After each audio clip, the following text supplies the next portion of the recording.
Jadi kalau bicara revisi Undang-Undang Desa itu pasti akan kami lakukan karena masih banyak hal-hal dan pasal-pasal yang memang belum berkesesuaian dan harus diperbarui untuk memenuhi kekosongan hukum yang ada terutama di tataran desa. Tapi kalau bicara spesifik masalah tuntutan 9 tahun, tentunya itu perlu proses ya. Saya melihat begini, yang paling utama adalah bagaimana kita bisa mensejahterakan rakyat, bagaimana kemudian desa bisa berkembang, ya, bagaimana kemudian desa bisa memberikan sumbangsinya yang terbaik kepada bangsa ini dan pembangunan dari mulai desa ke kota. Bukan masalah jabatan yang 9 tahun, 10 tahun, 2 periode, 3 periode, bukan itu. Permasalahannya bagaimana desa yang dipimpin oleh seorang kepala desa itu bisa memberikan yang terbaik untuk masyarakat. Substansi permasalahannya apa? Kan gitu. Substansi permasalahannya ini sebenarnya masalah proses demokrasi, demokratisasi kan. Menurut hemat saya ini bukan masalah waktu.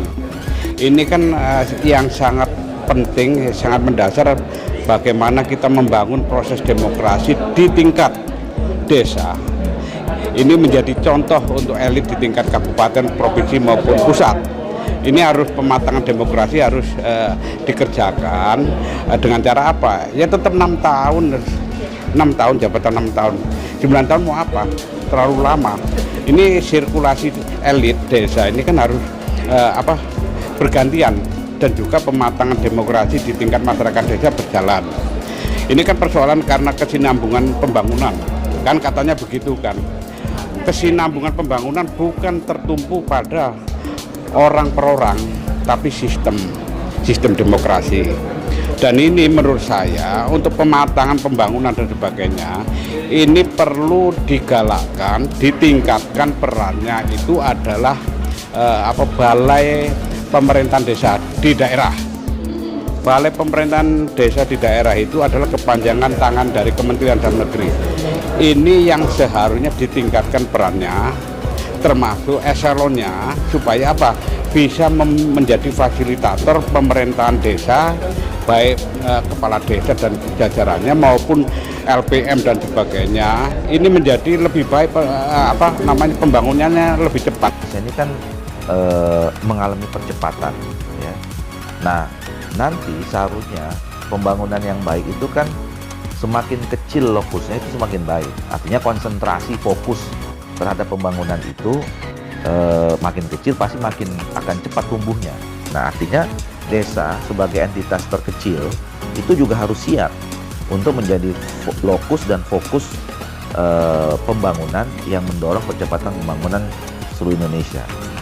Nah, oleh karena itu harus dipersiapkan.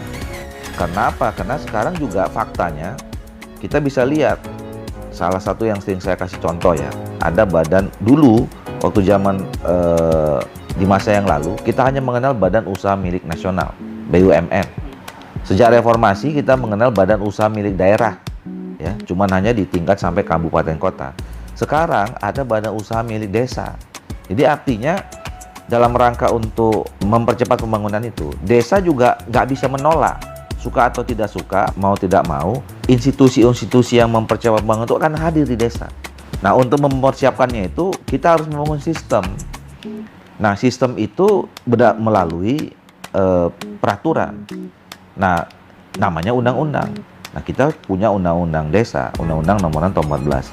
Di situ kita memasukkan sistem itu. Nah, jadi nanti di sana kita akan bicara tentang bagaimana penguatan kelembagaan yang ada di desa, ya. Kepala desa, perangkat desa, kemudian badan usaha milik desa, kemudian ada institusi-institusi yang lain, mungkin termasuk institusi politik.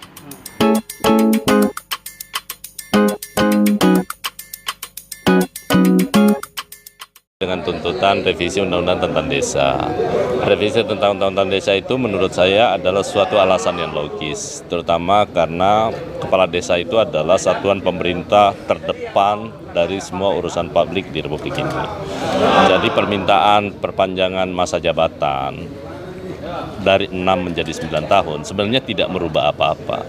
Itu lebih kepada penyederhanaan soal sistem pemilihan dan masa jabatan. Karena sekarang dari 6 tahun itu bisa menjadi 3 periode. Sekarang kan mereka minta dari 6 tahun itu bisa menjadi 9 tahun. Itu akan jauh lebih efektif. Kenapa? Pertama sebenarnya kalau kita berkaca kepada sistem demokrasi kita, founding fathers kita itu kan demokrasi perwakilan. Artinya dengan masa 9 tahun, teman-teman kepala desa itu bisa lebih fokus untuk memperhatikan kesejahteraan rakyatnya, kemudian itu bisa mengakselerasi terhadap pembangunan di sana.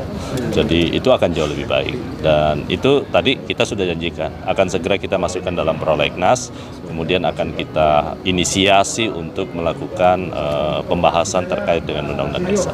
Jadi tahap pertama tadi saya sudah sampaikan, setelah masuk prolegnas, kemudian kita inisiasi juga bangun dialog dengan pemerintah. Dalam hal ini adalah Kementerian Dalam Negeri, juga Kementerian Desa, itu perlu dilakukan dialog.